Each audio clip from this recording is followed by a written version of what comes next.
everyone. So are you ready again to solve four tricky question of the PM, and this is from the March June 2023 examiner report. So are you guys ready? So this is your Manu issue and welcome back to my YouTube channel Manu issue ACCA classes. So I am back again with the four new question and I challenge you can't solve in the first attempt. If you have solved, do let me know in the comment box as well. First question is, which two of the following statement about shadow price are true? So what do you think? From which area this question has been tested? So this question is from the limiting factor analysis. And so if you understand the shadow price in the limiting factor well, so you will be easily solve this question without panicking in the exam. So what the question is asking, which two of the following statement about shadow prices are true? So if we talk about what is the shadow price, so basically it is the price, or we can say that the maximum premium, not the maximum price, maximum premium over the or above the normal price that an company would be willing to pay for an additional unit of the limiting resources or the scarce resources. So it can also be viewed as additional contribution that can be earned from that one additional unit of scarce resources. So if a resources is in plentiful supply, then additional unit of the resources would yield no additional contribution.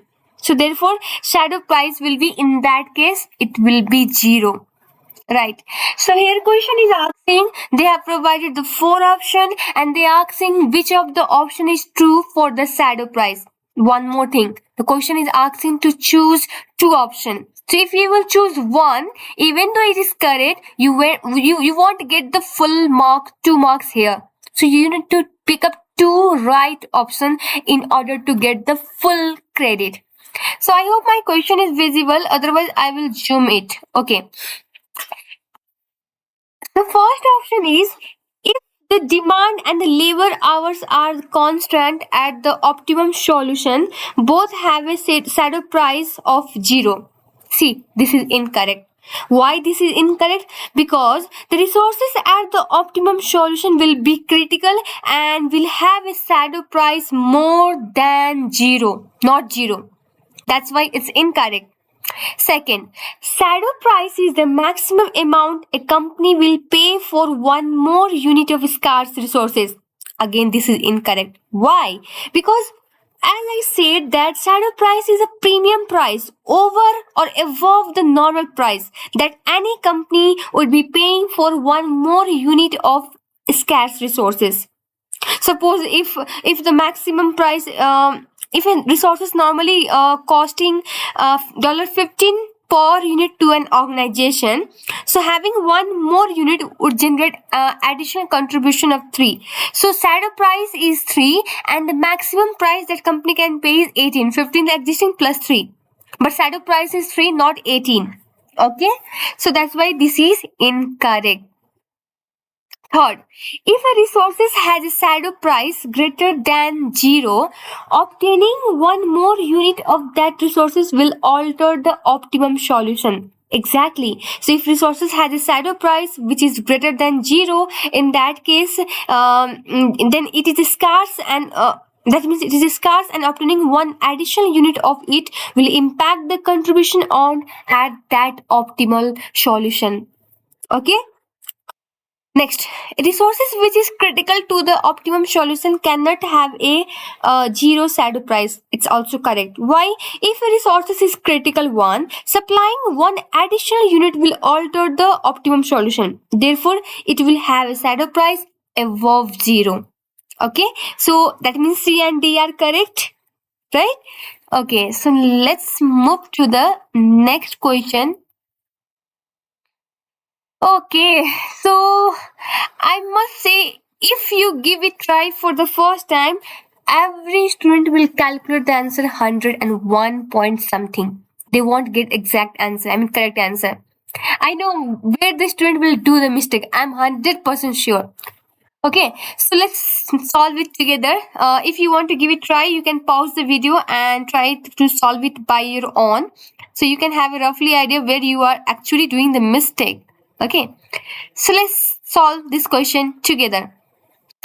So question is asking what is the standard full cost per unit of product X at a two decimal place. Again, question has provided the blank space for the answer. The first thing that should hit in your mind is the what is the format the examiner is looking the answer. They're asking to place your answer in two decimal place. Don't forget that.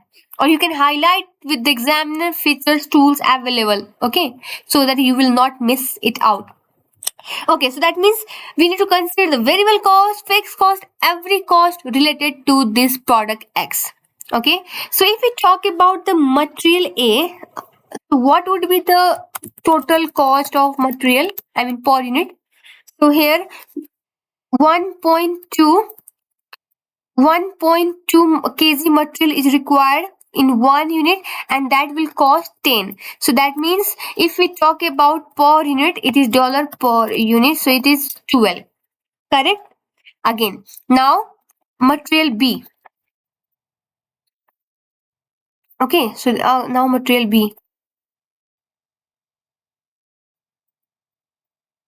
For material B, one unit require 1.3 kg and each kg is costing 9.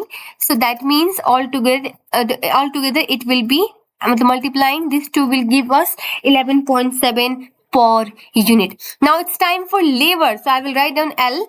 So here 2.5 hours is required in the 1 unit and each hour costs 15. That means per unit it is costing 37.5. Okay, so this is for the labor. So now coming to the variable overhead, it's also it will also be added in the standard cost of the product, and again it is 5 per kg and it is allocated based on the material B used. So how much material B is we are using here? We are using 1.3 kg. So and according to variable overhead, we should take 5 per kg, not the 9, because it is for the material B1. So variable overhead are allocated at the 5 per kg, and how much kg we use, it is the same as that of the material B. So this will give you the 6.5, and again it is dollar per unit. Now fixed cost.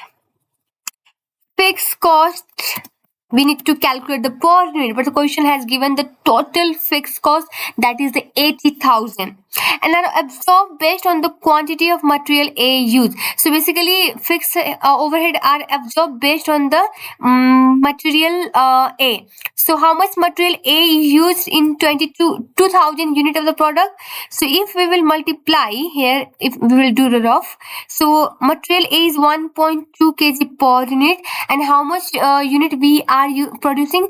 2,000. This will give you 2,400. So dividing 80,000 divided by 2,400. Okay, so this will give you 3.33. So accordingly, in just wait. I'm doing some mistake, I think. Okay, 12, 6, 7. Okay.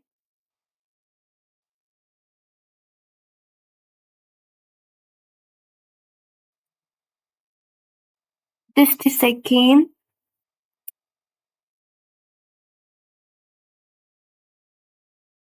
Okay. So So we have done our calculation, but where the student did the mistake is in this fixed cost. Why? The answer 3.3 is your dollar per kg. How? Because 80,000 is your the monetary amount, and the question told that this should be absorbed based on the quantity of material A. How much quantity of material A we are using for the 1 unit? It's 1.2. And how much unit we are producing?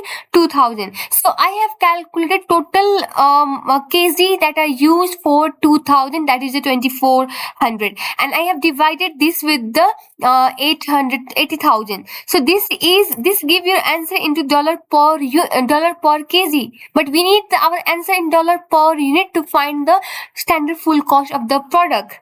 So how can we get this in the standard per unit? So that means again we have to multiply with 1.2 in order to get our answer. See, if you have not multiplied with 1.2, the maximum answer that student get is 101. I'm pretty much sure you might have done this even though you're trying for this question for the first time. I'm pretty much sure, but no, this answer is in the dollar per kg. So in order to get in the dollar per unit, we need to again multiply with 1.2, and this will give into the dollar per unit, and adding will this give us the our standard full cost of per unit for product X. Again, you get the answer 107.7. If you will put this answer in this blank space, you will get 0. Why? Because question is asking answer in the 2 decimal place. That means you should add at least 1 0 in order to have a 2 decimal place. Okay, I hope this is clear now. Okay, next question.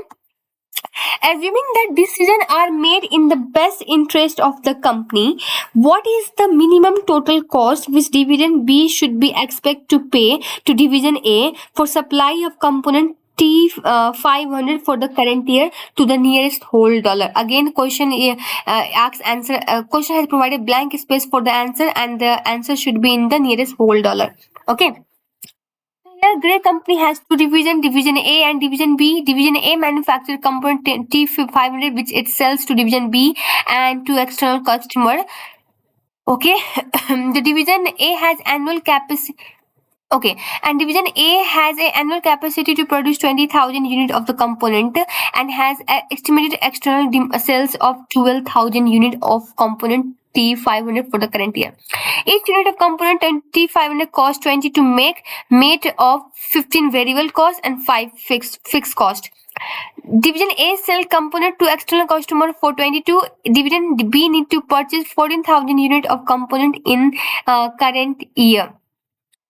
So what is the your minimum price that the company should charge for that division B will be expecting to pay to division A? So what do you think? From which area this question has been tested? Transfer pricing, right? So division A has a capacity to manufacture 20,000 of the component, right? And in current year, the estimated demand, I mean the sales is 12,000 unit, and this has already been given the question. So after satisfying the external demand, still company has a spare, I mean division A has a spare capacity of 8,000 unit.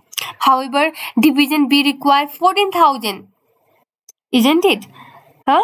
So as the decision need to be made in the best interest of the company as a whole, so division A will sell 8,000 units from the spare capacity to division B, and again, so what would be the transfer pricing for those 8,000 units? See, company have a spare capacity of 8,000 only, and but the B need to purchase 14,000 unit. So for 8,000 unit, if you remember my study class where I have been explain everything about the transfer pricing. So in case of your spare capacity, your transfer price will be total cost. But if the question asks minimum price, in that case it will only be variable cost. So here for 8,000, your transfer price will be 15 because the variable cost is 15 per unit only. But what about the other 6,000? Because B required 14,000, so 8,000 is spare capacity, that's fine. But for rest 6,000, what would be the transfer price? So in that case, so division A need to cut off the external demand in order to fulfill the division B demand. So that's why for this, in that case, like if the demand is equal to supply in the, I mean what I can say is that in case the division A need to cut off the external demand, in that case transfer price will be the external selling price, and in our case it is 22. So here we can write down division B need 14,000 unit, right? But division A have A have uh, capacity to produce. If you watch out my study transfer pricing video, I must say you will solve this question very easily and you will be happy at the end of this video. So capacity is 20,000 unit, and what is the external demand? Demand is only your 12,000. So how much there is spare capacity? So spare capacity is 8,000. But division B required 14,000 unit. So for this is 8,000 unit, I said in the study video. So in case of a spare capacity, your transfer price will be total cost. But if the question asks you minimum price, in that case it will only be variable cost, and in our case it is 15. But what about this other 6,000? Because the B needs 14,000, so it will give you 6,000. So here division A need to cut off their external demand, then need to supply to division B. So in that case, in such a situation where division is cutting off their external demand and providing to the internal department, in that case transfer pricing will be your selling price, and in our case I mean external selling price, and in our case it is 22. Okay, so this will be something like this, multiplying this 2. Okay, okay, and this will be our total cost, because question is asking the total, not the per unit. Okay, so it will be 252,000, and it's quite easy. Okay, so let's move to the next question, and question is, which of two of the following statements are consistent with the theory of constant? So what do you think, from which area this question is asking? Theory of constraint. Okay, so first is there should be small amount of buffer inventory held prior to the bottleneck. Exactly, the theory of constant state that a small amount of buffer inventory should be maintained prior to the bottleneck. Okay, so the bottleneck never has to be slowed down or delayed. That's why option A is correct. B, raw material should be converted into sale as slow as possible. No. So why it is incorrect? Because according to throughput accounting, profit is determined by the our throughput, right? So how quickly we can sell out the material and convert it into the cash. That's why the higher the rate of throughput, the higher will be the throughput accounting ratio. Okay, so that's why it's incorrect. So it will be fast as possible. Operations prior to the bottleneck should operate at the faster level than the bottleneck. Operation prior to the bottleneck. So basically, operation prior to bottleneck should operate at the same speed as the bottleneck, so that the use of bottleneck will be optimized. So statement C is also incorrect. Conversion cost and investment cost are kept to the minimum. Obviously, it's correct. Why? Lower the cost, the higher will be throughput accounting ratio. That's why. So I hope you have enjoyed, and do let me know in the comment box how you solve this question by your own, and how many of are correct. So anyone who have solved all these four questions correctly, do let me know in the comment box. Okay, thank you so much guys. Have a good day.